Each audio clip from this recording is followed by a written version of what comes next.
les problèmes qu'on rencontre dans cette ville peuvent être notre fierté à la condition qu'on lutte contre eux.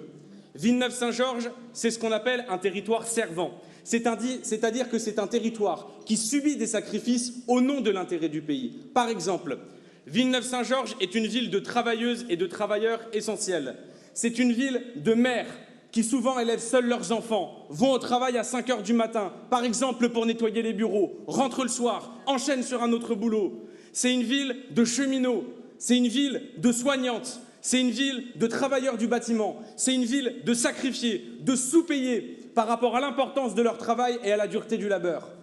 Villeneuve-Saint-Georges, c'est une ville dans laquelle, toutes les 4 minutes, vous avez un avion qui passe à 300 mètres au-dessus de votre tête, avec le bruit et la pollution que vous connaissez.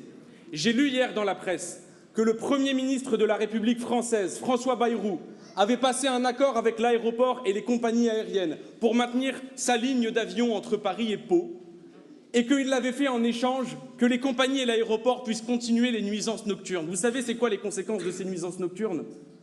3 ans d'espérance de vie en moins pour les Villeneuvois. Oui, j'appelle ça un sacrifice.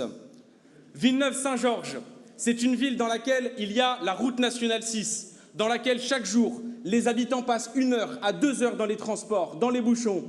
C'est du temps qu'on pourrait passer pour s'occuper des enfants, les aider à faire les devoirs, jouer avec eux, du temps qu'on pourrait passer pour soi, pour régler ses problèmes, pour se reposer. Et je me rappelle encore de ce tract avec marqué « Marre des bouchons à Villeneuve-Saint-Georges, votez Valérie Pécresse ». En 2015, se faire entuber à ce point par Valérie Pécresse, oui, j'appelle ça un sacrifice.